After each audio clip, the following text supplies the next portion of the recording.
Welcome, and thank you for joining us today. My name is Nina von Diller-Walden, Managing Director of Chai Mitzvah, the Resource Center for Jewish Engagement. Today's Scholars Circle topic is Common Ground, where extremists converge, presented by Dr. Mia Bloom. Chai Mitzvah is a national organization now celebrating its 16th year. We are the sponsors of Scholars Circle and a Jewish resource center that focuses on building community through Jewish engagement programs. We have over 20 curricula tailored for small group conversation for teens and adults, lay or professionally led. For more information, please visit our website, chaimitzvah.org. The Scholar Circle program was inspired by Scott Shea. Scott is our founder and board president. He authored a best-selling book, Conspiracy U, a case study, which unpacks anti-Zionist conspiracy theories from the left and right of the political spectrum. Scott's book, along with an accompanying curriculum, has been taught to hundreds of college students and others. You can purchase Scott's book, along with the accompanying curriculum, for only $18 on our website, chaimitzvah.org. The curriculum was also taught in a recorded series by Dr. Andrew Pessin, and the recordings are available on our website. You'll receive all of this information in our follow-up email as well. The Scholars Circle hosts lectures by prominent scholars every 2 weeks on topics relating to Israel and the Jewish community, geared towards rabbis, educators, and lay leaders who are charged with explaining the complex issues of the Jewish community is facing. To that end, each lecture will have a resource guide that will be sent to you after the lecture. A recording of each lecture will be accessible on our website and shared with you through email. We're excited to continue the Scholars Circle program, and we need your support to keep it thriving. Scholars Circle has engaged over 2,000 participants in just 1 year. Your contribution will enable us to continue bringing international scholars to you at no charge to share their expertise on the evolving Jewish world in the aftermath of October 7th. Please help us reach our goal of $40,000. Please visit chaimitzvah.org and click on the gold menu tab, Scholar Circle, then select Support Scholar Circle. This will be included in our follow-up email as well. Thank you for considering supporting this engaging program for all. Our featured scholar this evening is Dr. Mia Bloom, who is an International Security Fellow at New America and a professor at Georgia State University. She speaks 8 languages and has authored 6 books on violent extremism, including Dying to Kill and Bombshell.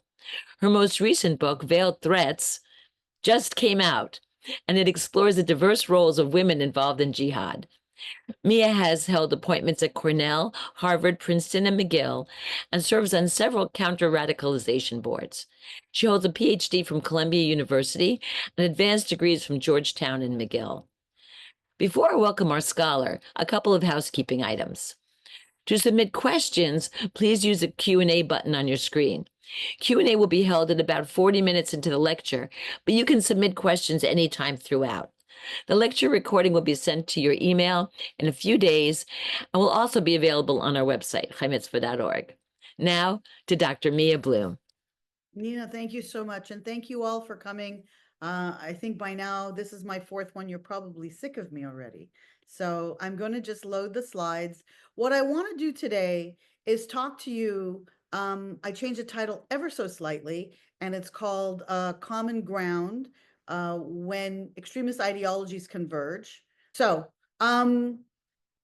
basically, if we look at, I have to give you the disclaimer, I haven't done it in the other talks, but this particular project and all of my research is partly funded by the United States Department of Defense.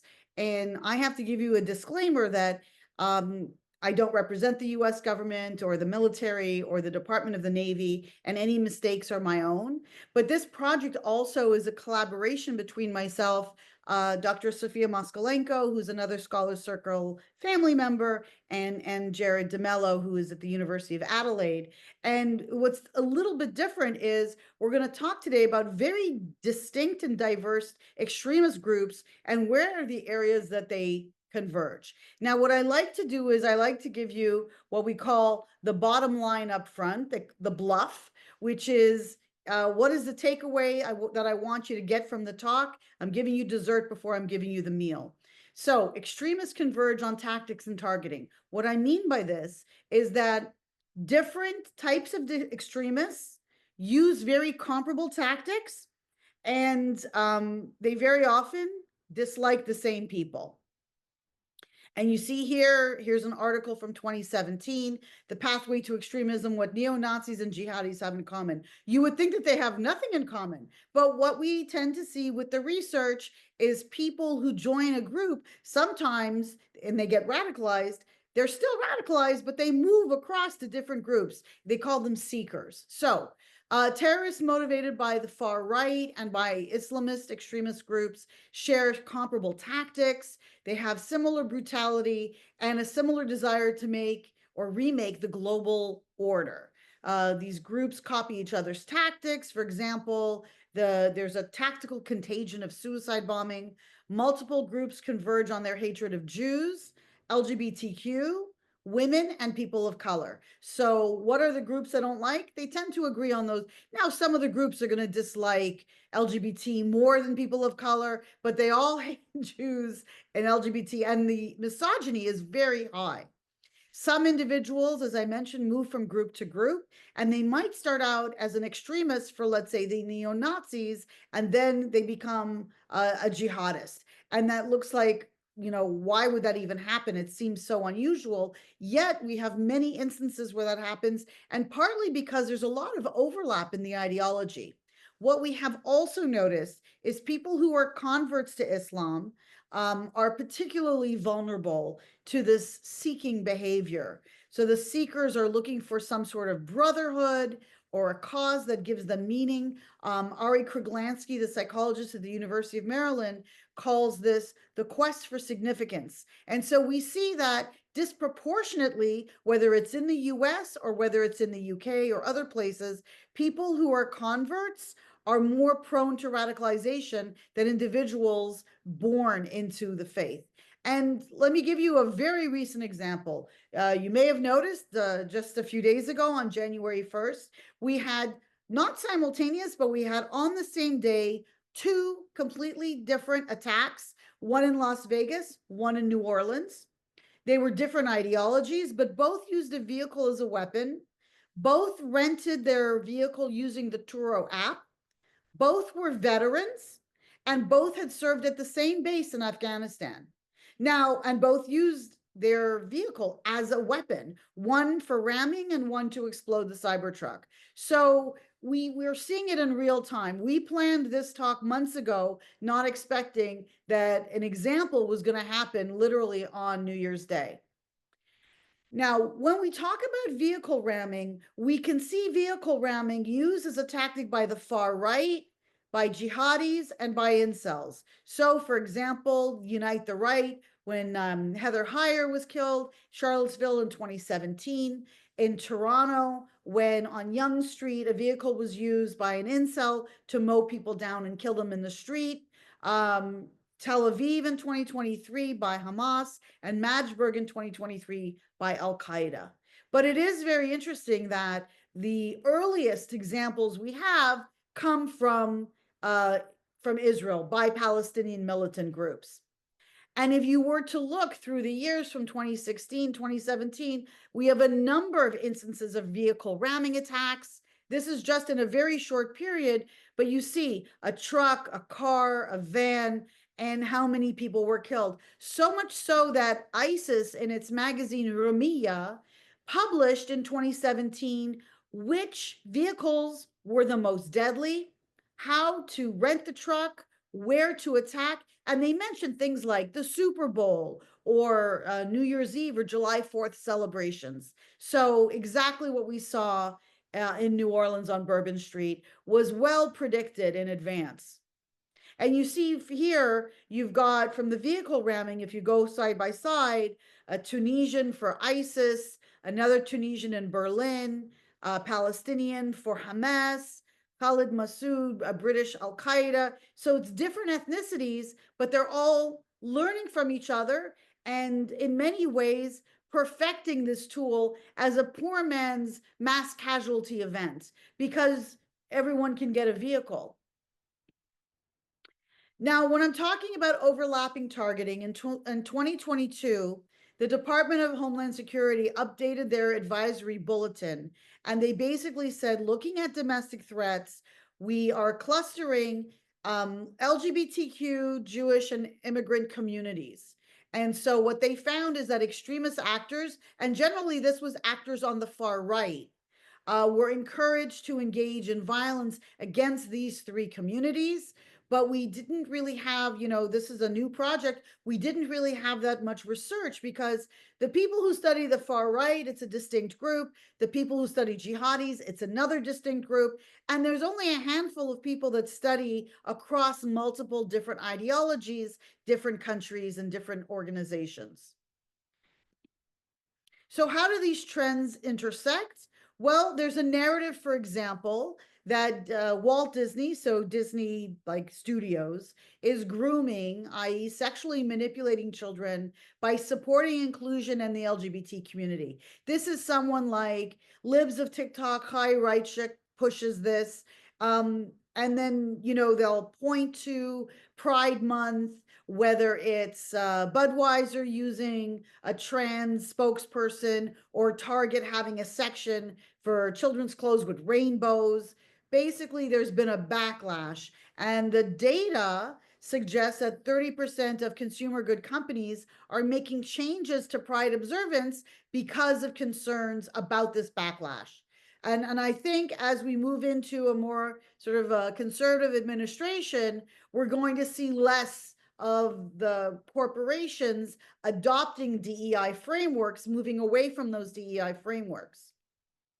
But what QAnon did was they went a little bit further. They didn't just hate Disney because Disney advocated for LGBT, that they had some LGBT characters, like people have argued that Mulan is the ultimate trans heroine, or that they've included gay characters. I think it's the Teapots in one of the cartoons, but they went and they said, look, if you look at Walt Disney's signature, you can see the demonic 666. Or they'll take a screenshot from the Sweet Life with Zach and Cody, and the word is clearly illuminate, but they're trying to tell you it says Illuminati. Or they'll look at Goofy's skateboard and say, look, that's the Illuminati eye, the eye that's on the dollar bill. So basically, the conspiracy theorists from QAnon, which is, and I can talk more about it in the Q&A, it was the subject of one of my previous Scholar Circle presentations.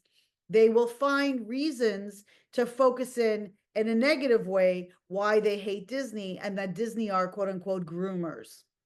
And there's been a politicization of violence against the LGBT community. There was a study done in New Jersey at Montclair State where they looked at 68,481 tweets, and they looked at sort of largely driven like for Pride Month against the LGBT community because of QAnon tropes. And here were some of the top tweets that were talking about it, whether it was Jack, I never say his name, Posobiec and Donald Trump Jr. or Candace Owens. You see the number, or Steven Crowder, the number of people all have a blue check mark that are talking about it. And so they managed to find a way of linking child trafficking to Pride Month and LGBT and communism and DEI. So it's, again, you have to imagine with the conspiracy theories, it's that image of the guy with the whiteboard and the red string and everything is connected. It does come across a little meshuggah.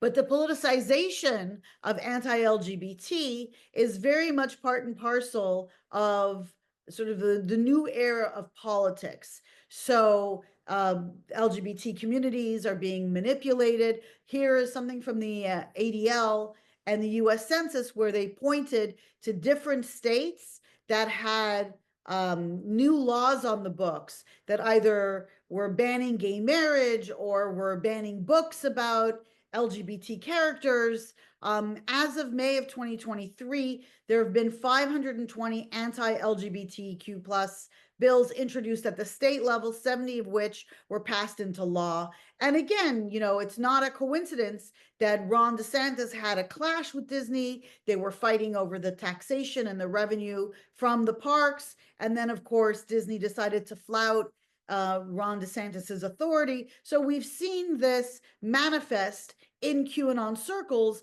as, oh, Disney are groomers. So what does this mean for extremism? Because you've got religious-based extremism, you have far-right extremism. You would think that these groups have nothing in common. But then when you overlap, you see they have the anti-LGBTQ rhetoric, anti-Semitism, and misogyny against women. And this is something that two groups that should have nothing in common both have in their ideology. And so it explains in part when someone is part of one group that they can transition to another group relatively easily because they find that common ground. Let me talk for a second about incels. This might not be something that you're super familiar with. Incels are a group, it's named for involuntary celibate.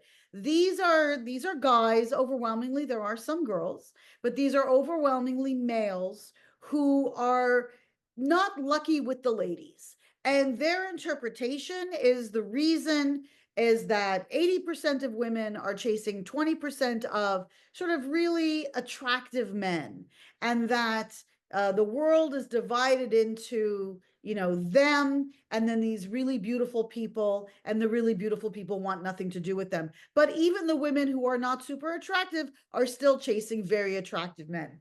So you could ask yourself, well, but why would incels care about, you know, my reaction was, well, you would think the incels would like the gay men because they're not competition. And in fact, incels do not like the LGBT, and the far right also doesn't like LGBT, because what they say is, and if you know the 14 words, you know that the responsibility is to protect the white race and produce white children, that LGBT runs counter to that. They hate Jews because they blame Jews for LGBT. They blame Jews for porn, and they really want to put women back to like a role that they had maybe in the 1950s. When we look at the drivers for far right groups in the United States, we see, you know, Stop the Steal, anti-abortion, anti-LGBT, that all of these things coexist in this far-right ecosystem, and that it's rare that people, it's like potato chips, you don't just have one. It's rare that people have an ideology that's just one. They tend to, let's say, if they come in and they're anti-abortion, they're also now going to be anti-Black Lives Matter and probably pro-Second Amendment, anti-CRT, critical race theory. Like, they tend to cluster and people move around in this far right ecosystem, you know, taking bits and pieces of all these diverse ideologies. But, you know, we also have to be careful. And I think there were some tweets today a little bit unhappy with the fact that allegedly President Trump has put pressure on Benjamin Netanyahu to accept a ceasefire that would allow Hamas to exist. And people are like, what's going on? He was supposed to be good for Israel. Well, you know, a lot of people in his orbit are not really great fans of Israel. Recently, Mike Flynn, that's General Michael Flynn, who the QAnon people absolutely adore, and they want to see him back in the White House. They want to actually, some of them were talking about him being the vice president for future President Trump. He said this, meaning he's talking about the United States giving weapon systems or selling weapon systems to Israel. This is foreign interference in the United States political system. Every member of the House and Senate should be asked directly, do you have an AIPAC handler? So again, this idea that the Jews are behind the scenes, like puppeteers manipulating the situation, controlling things. And again, you've got the right wing. Not all right wing are QAnon, but most of QAnon are right wing. And they all love Michael Flynn, and yet Michael Flynn is coming out with things that would make most Jewish people a little bit uncomfortable. QAnon also claims that the Jews control the media. This is from the QAnon chat rooms that we were on when we wrote the book about the psychology of QAnon, to explain where did it come from and how did it get so popular. So, for example, when Marjorie Taylor Greene would say that the wildfires in California are caused by Jewish space lasers, and she's, you know, she very routinely will offer some anti-Semitic stereotypes and tropes. But what QAnon has done is they've looked at the news and the news presenters or the producers for all of the channels, and they put the picture with a Jewish star to be like, oh, that's a Jew, or that one person is married to a Jew, or they have a Jewish name. And again, this is right-wing neo-Nazi playbook stuff. So QAnon and the neo-Nazis share the hatred of Jews. They also share, as I mentioned, the hatred of LGBT, and they're pretty misogynistic. The QAnon ideology draws almost directly from the protocols of the Elders of Zion. They talk about a cabal of global elites who are trafficking in children and drinking their blood for power and control. And that is right out of the protocols of the Elders of Zion. That, again, was something that Hitler used when he wrote Mein Kampf. And we know that the protocols was created by the Tsarist Russian secret police, and everybody knows that it's a fake, but yet it's one of the most popular books, and it's used fairly frequently. It was brought in the 1930s by Henry Ford to the United States and translated and disseminated, and it was almost read out loud on a daily basis by Father Coughlin in Michigan, who had a radio show. So this is where we have the beginnings of the American Nazi movement. And that's also the source of a lot of the ideology of QAnon. And the blood libels, that they're drinking the blood, we know that the blood libels started in the late 12th, early 13th century, and that this here is a wood carving from 1695, a ritual murder in Bavarian localities. So in the book that Sophia Moskalenko and I wrote about QAnon, we talked about the fact that if you know anything about kashrut and the way in which all the blood is leached out by salting and soaking in water 3 different times, the idea that Jews are drinking blood, it's literally the opposite. So it displays a degree of ignorance, but this is a common theme. The blood libels gave way to the church anti-Semitism, which gave way to scientific anti-Semitism, and now we have both right-wing and left-wing anti-Semitism. QAnon also revived some of the racist tropes of the black brute from the period of Reconstruction after the Civil War. And what I mean by that is there was a series, when we were writing the book, I noticed something. They had a campaign called Save the Children, and Save the Children was the name of a really excellent charity based out of the UK that was over 100 years old. And I just so happened that I knew about it because I've been a supporter of Save the Children. So I had a lot of their material. When they're asking you for money, sometimes they send you some glossy information. And so I looked through the Save the Children pamphlets, and I saw that the vast majority of the children who are trafficked are from the global south. The vast majority of the kids in the Save the Children were not white kids. These were kids from Latin America, South America, Africa, Southeast Asia, and so on. In other words, all the places where Save the Children was very active. But when I looked at the hashtag campaign from the summer of 2020, Save the Children, that was QAnon, all the children were white. And here's a series of images that were hashtagged Save the Children. And there was a series of posters of a young child, usually a white child, with a hand across their mouth that they can't scream, and very often the hand was not a white hand. And so we started to notice, well, what is going on with this trope? Where does it come from? And it comes from, in the period of Reconstruction, this idea that the black slave was going to come and rape the white women, and that became one of the recurring anti-POC themes, not just in Reconstruction, but before civil rights, during civil rights. It's one of the things that motivates the KKK. It motivated the 14 Words, the idea of you have to protect the women to save the future for white children. So this idea that Black men are coming for your children, the reason they used this campaign in 2020 was in order to get women who were in the suburbs to come out and vote, because in 2018, they did not vote, or they voted less than they did in 2016. And in fact, it really did work, because white women have come out for President Trump multiple times, but usually in increasing numbers, except for 2018. Now, I will say that among all of the posters that we looked at, not all the children were white, but generally all the hands were not. So I wrote a piece where we looked at it quantitatively, and I published it in July of 2021, that we knew QAnon was anti-Semitic, but it's also racist. Now, why would incels hate LGBTQ? I was asking that before. And basically, I would have thought they would love gay men. It's not competition, but they hate lesbians for rejecting them. They hate trans women for duping them. And they hate gay men for changing the baseline of what constitutes as good looking. In the language of involuntary celibates, incels, they call it looks maxing. And so, for example, they put out this picture, this was a male beauty contest in 1919. Look at what the basis for what was considered attractive in 1919. Now look at what we consider attractive in 2023 to 2025.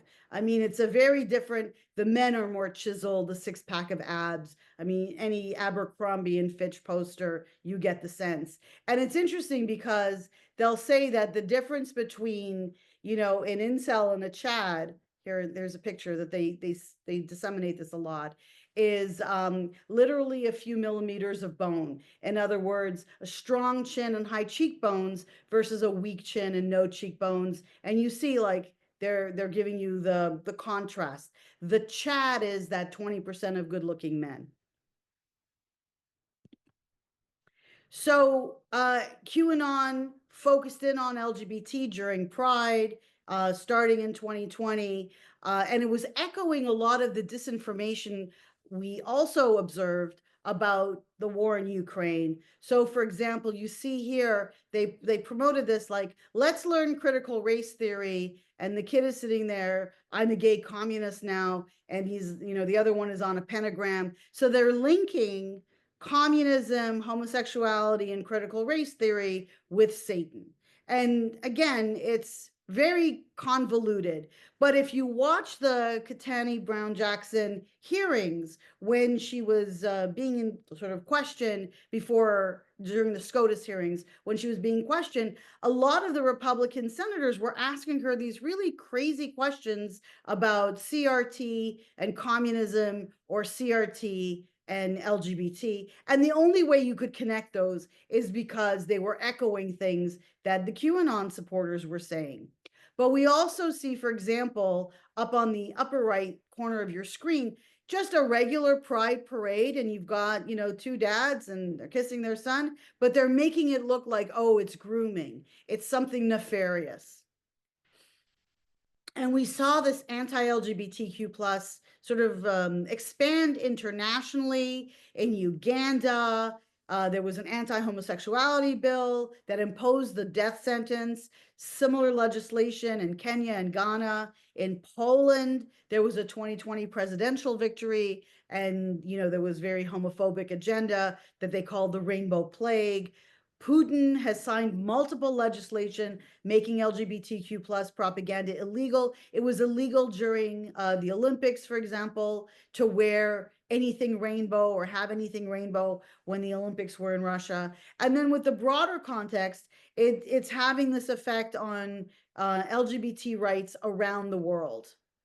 One of the things that we noticed, we were looking at the way Russia was describing the war in Ukraine, and on Russia's channel, they basically said, oh, we found LGBT conversion centers, not a conversion center in the American sense that people in the South are sending their kids not to be gay to convert them away, but they were making the argument that they discovered in Ukraine centers to make people gay. And as well as the fact that even high level, the Russian embassy in the UK tweeted, you have the bear, which it says in Russian, Russia.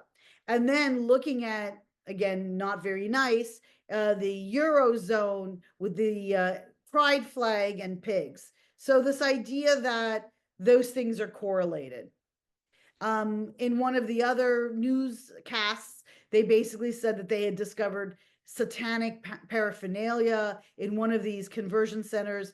Of course, this is complete propaganda. It's not true. But my favorite thing is that they basically argued that the Ukraine, the fighters in Ukraine that are fighting the Russians had developed a disease that was contagious to make you gay, and that they were training mosquitoes to convey that gay virus on the Russian soldiers. So they sold a it's a mosquito repellent that, if you read it in Russian, it's specifically to prevent you from being stung by the mosquito that's going to give you the gay virus, bioengineered by NATO and Ukraine. I mean, as crazy as it sounds, it was literally being sold on the shelves. Now, we know, for example, that Islamic extremism also has a very pejorative view of LGBT in their magazines, ISIS magazines, Dabiq and Inspire for Al Qaeda. They've targeted the gay community in the propaganda. There were lots in 2016, lots of videos of ISIS literally throwing gay men off of building, because there's a surah in the Quran that says, throw them off the tallest building. And homosexuality in the Middle East is synonymous with immorality and sin in most of these countries, and you've probably heard this, that one of the only places that you can feel free as an LGBT male, especially, is in Israel. And, then, we have jihadist groups that are extremely extreme against the LGBT community. They justify killing people. They cite Islamic law as justification. So what about the Gays for Gaza? I mean, I pulled this out because I thought it was interesting. When Bibi Netanyahu addressed Congress last summer, he said, Gays for Gaza is an absurdity if I've ever heard one. I'm not doing his accent. Is an absurdity if I've ever heard one. If you are gay in Gaza, you'll be shot in the back of the head.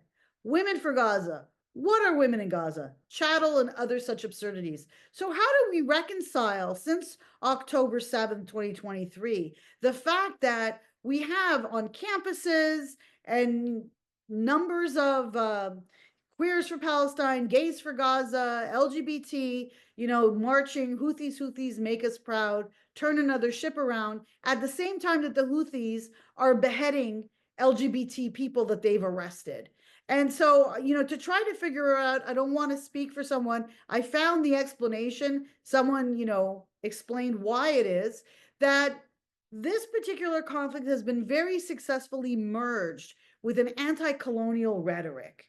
And so what they say, and I'm going to quote it, it's a long quote, bear with me.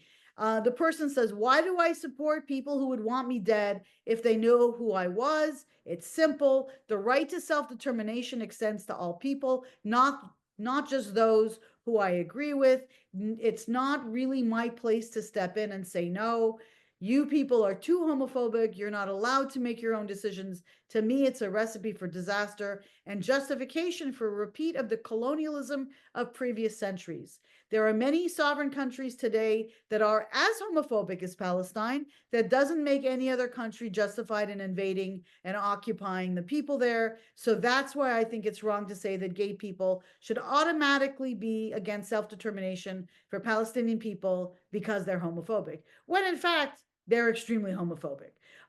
So I'm going to stop here because I want to make sure that there's time for questions. But I think and I think we're going to be hitting a crossroads. And the reason I say that is people are always surprised when I say one of my mentors is a very well-known critic of the state of Israel. And he was one of the co-writers of the book, The Israel Lobby. And he basically said, he was having dinner with me and he said, so what do you think is going on? What do you think is going to happen? And I said, this is a death cult ideology.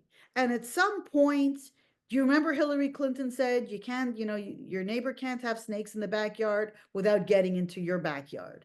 At some point, this death cult was going to turn, and it has turned. And I think we saw it on January 1st. We're seeing it, that there are groups from the Middle East celebrating the LA fires, that I think that sort of mainstream American and increasingly more and more people are no longer looking at Hamas as righteous. One of the turning points, I think, was when they killed Hirsch. when they shot Hirsch in the head before he could be rescued. There are Americans there. There were people from 13 different countries. And I think that, looking at social media, you get an impression that the pro-Gaza, the pro-Hamas is much bigger than it actually is. But I think that the 2024 election may have set that record straight. And I'm fairly certain that some of the people that President Trump are going to appoint are not going to give oxygen. And we're seeing Catherine Frank resign from Colombia bit by bit. I think that the goal will be to clean up the situation. But I look forward to your questions. Thank you for sticking with me with that long quote. And again, thank you again for coming to the talk. Oh, well, thanks so much, Mia, for your really interesting presentation. We're turning to questions now. Remember, you can submit your questions using the Q&A box on your screen. We're going to start with a question. I guess it's kind of referring back to something we just spoke about, which is, given the history of the jihadi violence against the LGBTQ community, why does Gay for Gaza even exist? Well, I'm not the only person to say that, but when we wrote the article, so this was an article, and it was funny because it was Jared DeMello, Dr. Moskalenko, and myself working together. And Jared is a member of the LGBT community. And I think that if Jared had not been one of the authors, they would have kicked it out because they don't like being reminded that Islamic jihadi fundamentalism is so anti-gay. And like there have been videos of sermons, Friday prayer sermons, basically saying when Palestine is free, we're going to kick out all the gays, or we're going to kill all the gays. I think that the movement that has been in many ways in development for almost 20 years has done a very good job of convincing and correlating that the world is divided between colonizers and colonized. And so you can't be a colonizer and then also be a victim, because it's victimizers and victims, colonizers, colonized, but they don't intersect. And so the idea that Israel, from their perspective, is a colonizer, they'll pretend Israel is white and that Palestinians are people of color. But that kind of binary is so inaccurate for anyone who's ever visited or been to Israel. You see that Israel is, like the United States, one of the most diverse places you'll ever go to. And that, you have 160,000 Beta Israel Ethiopian Jews. You have the vast majority, I think something like 60% of Israelis are Mizrahi. And so that is all lost. Like that conversation has not happened. And I don't know if, from the Israeli perspective, Hasbara has really failed to explain that, or at least to make inroads among the student groups who are, we have this expression in the South called, bless their heart. It's not a compliment. But I've on a number of occasions, people like Catherine Frank, who was just either resigned or fired from Columbia Law School, she's an LGBT. Judith Butler is LGBT, and they've all been sort of in lockstep. And so I think that part of it will be the perniciousness of the ideology is now hurting Americans on American soil. So that is going to be a break, like the snakes in your neighbor's garden. But I also think that we have to do a better job, instead of just mocking Gays for Gaza like Netanyahu did, try to say, okay, I understand what you're saying, but in a place where you don't have human rights, and then you can only be free in Israel, let's have some voices of LGBT people in Israel. Like we didn't do as great a job amplifying those voices, in part because there are also Orthodox groups in Israel that are not excited about the LGBT. So it's not just Islamic fundamentalism. Any super religious group, whether it's Mormon, whether it's Christian, Jewish, Muslim, Hindu, Buddhist, none of these groups that are religious based are very welcoming of the LGBT community. And I think that that was a missed opportunity. Instead of making fun of them, Netanyahu should have gone to the LGBT community of Tel Aviv, and they're all in little Tel Aviv, and said, okay, let's hear from you guys. Thank you. That is a great answer. Here's the next question. Do you believe they're so easily tricked because radical Islamists have kept them in a stage of rage? In some ways, angry people are the easiest to control. I mean, that's a really interesting and excellent insight. Yes, I mean, we talk about the fact that, and this is in general, and I'm not trying to get my, give you a lecture that prevents me from having a job, but we have this notion that terrorism is a much greater threat than it actually is. Terrorism is not existential to the United States. And it never was, even at the heyday of Al Qaeda, or the heyday of ISIS. The fact is, you had, according to the data, you had a better chance of being hit by lightning twice than being killed by a terrorist. And I'm excluding, unless you were an American service member serving in the Middle East or in Afghanistan. But people have all been so on edge about it. I'll give you an example. A few years ago, I think it was before the pandemic, at LaGuardia Airport, a taxi jumped the curb and I think hit a few people standing in line at the taxi rank. And right away, terrorism, terrorism. Turned out that the guy had some sort of heart medication. He fell asleep at the wheel. His foot, went off the brake and he plowed into the sidewalk. But we started with terrorism and had to crawl it back because he happened to be, from South Asia, probably Pakistani or Bangladeshi. And so instead of ruling, like we rule out terrorism, we start with terrorism. We shouldn't start with terrorism. We should assume that the data is correct, that terrorism is thankfully a very rare occurrence. And so when it is terrorism, when it's like this guy, Shamsuddin Jabbar, who pledges his allegiance to ISIS and he has like a manifesto and all that. Interestingly enough, just a few days ago, I think for Shabbos, well, not ISIS wasn't observing Shabbos, but that's how I remember it came out on Shabbos. ISIS came out and said, actually, he was inspired. We didn't direct that attack. So people can claim that they're part of a terrorist movement, but whether they are or not remains a question. I remember, because we were for also the DoD, I had a project a few years ago called Documenting the Virtual Caliphate. And I was looking at ISIS online and what they were doing on social media, on the open APIs, and then on Telegram. And at some point, they produced an infographic of all of their attacks. And it included San Bernardino, if you remember at Christmas. And it also included the Orlando Pulse nightclub attack. And what they did was they had Orlando in California and San Bernardino in Florida. And I'm thinking to myself, if you don't know what state Orlando is in, you probably were not involved with planning anything. And so it was interesting that in the past, ISIS would take credit for any attack. And now they're like, no, actually, this is not one of ours. But, this was a zealot and a mujahid inspired, a martyr inspired by us. I think the fact that we're so ready to believe that there's terrorism at any point, we are on edge at all times. And I think that has also helped the cause. So the rage, and I think that was such an interesting observation.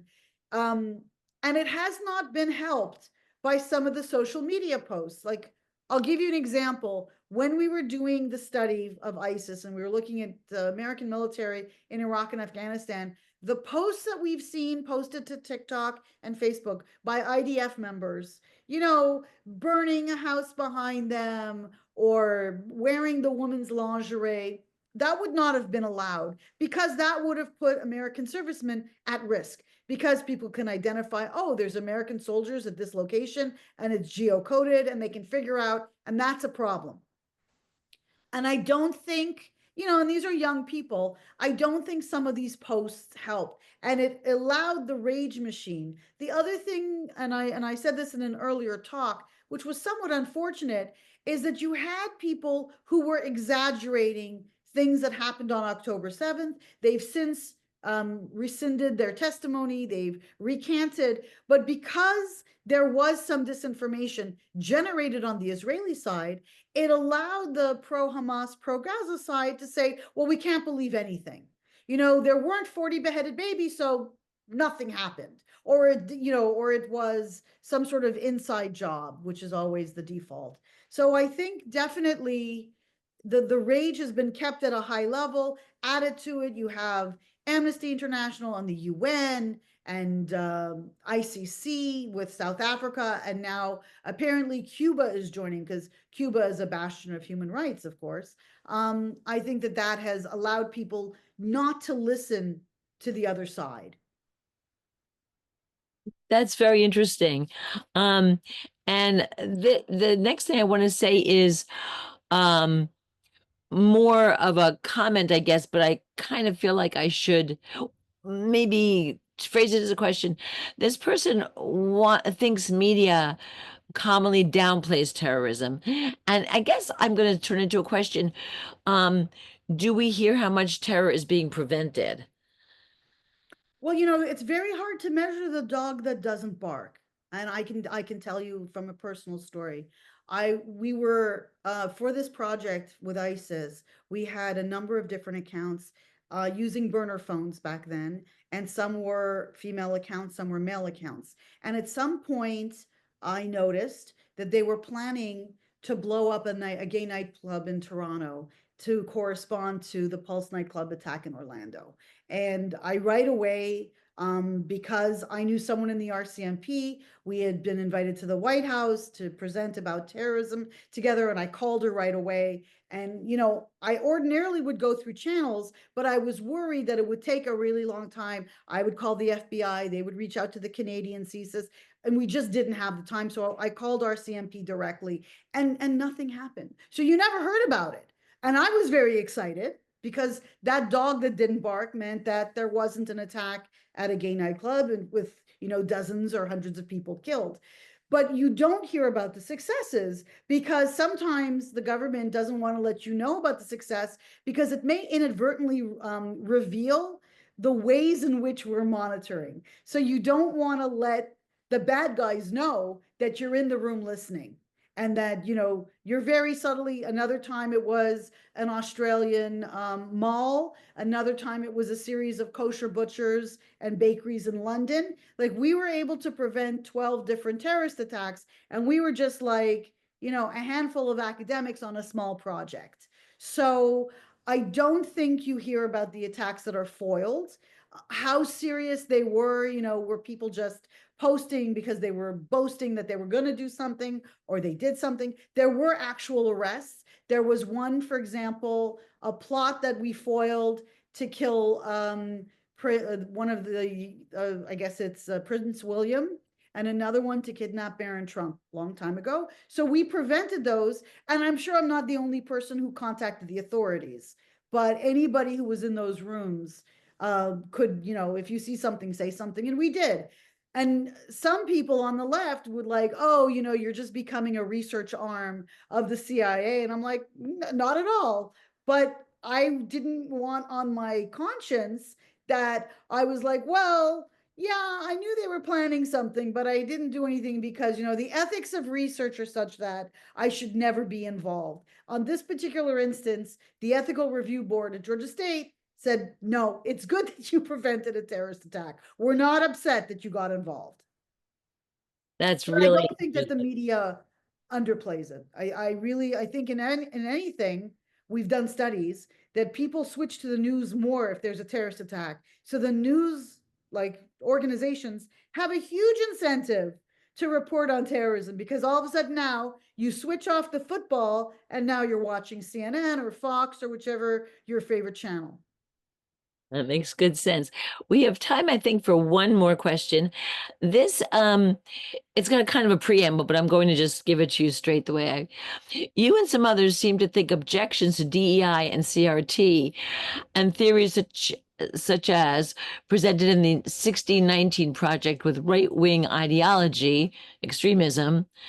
In fact, these ideas are related to left-wing extremism and the oppressor view, oppressed versus oppressor view of the world that is used to support anti-Semitism. Might it be better to suggest that both left wing and right wing extremism are equally dangerous to minorities? Well, and that's why I said I talked about right-wing anti-Semitism and left-wing anti-Semitism during the talk. And I think the problem is CRT for the most part was something taught in law schools. It wasn't something taught to children. But there has been a bit of this leakage of I mean, men have been dressing up as women since Roman times. And if you ever saw Shakespeare in Love, I mean, in Shakespeare's times, there were no women actresses. It was men in women's clothing. I remember I'm old enough to remember Nipsey Russell, or there was the Marilyn Monroe movie. Like, it never bothered people before. It was just not a big deal. And all of a sudden, that became a wedge issue for the 2024 and maybe to a lesser extent 2022 election. And I think that that's overblown because, like, for example, with the trans community, it's not even 1% of the population. And some of the stuff is completely meshiga. But when you go to 1619, I think it's important that, understanding what the history is doesn't necessarily have to mean self-loathing and a flagellation and we hate everything that's white. But it's very important that we understand what happened in American history. And I'm not one of these people that I didn't do a land statement and, I want to, the land acknowledgement. But, I support a school in South Dakota. It's a Christian school, and it teaches the natives to, First Peoples, to read and pays for books and all these, in other words, I'm more of a doer than a virtue signaler. But I think there's the virtue signaling in the other direction too. This idea that people are so transfixed with the 1619 project. It was, she's a journalist. She's not a historian. Some historians liked it. Some historians had criticism, but it wasn't part of this idea of undermining the strength of the United States. I think we're stronger when we know our history, warts and all. And so it's not helpful. Like, I was raised in the Talmud Torah environment, and it was actually a Jabotinsky school. And I didn't learn nearly as much about the Middle East. When I learned about the Middle East, I did feel a little bit that they'd left out some important parts. And so that's the one thing. I mean, we are in this constant state of arousal, and I'm not the good arousal, but arousal in the sense of we're willing to jump on something and become outraged, and the rage fest that the previous question mentioned. And I think that the same thing is true. We have it on the left, we have it on the right. That's why I wanted to show you that, you have completely diverse ideologies, but they will converge. And we have seen left-wing anti-Semitism, and we've seen right-wing anti-Semitism. And my worry is that, that's the one thing that they can agree on, that they hate us. And that's not a good place to be. So I'm hoping that we're going to see some changes, and certainly changes not just in the academy, but changes in reporting of it, and accuracy, not necessarily believing everything that the Hamas, the Gaza Ministry of Health puts out there. But, having verification and making sure that the numbers are the numbers. We can't also say that there have been no kids. And that's another argument. So we have to be sober about this. Well, that's really good advice and a really good answer. Thank you for both your insightful presentation and for your really intelligent answers to these questions. We're ready to close now. Our next Scholar Circle features Dr. Andrew Pessin. The topic will be Thin Line, Why Anti-Zionism is Anti-Semitism. Please join us on Wednesday, January 29th at 7 p.m. Thank you, and we will see you soon. Thank you so much. And those of you who ordered, because of the talks I gave before, if you ordered this, you will receive it this week, not February. So it's already coming through the mail. Thank you again to Scholar Circle for having given me these 4 opportunities to talk about my different areas of research. And I really appreciate all of you for attending the talks. Yes, thank you again for joining us.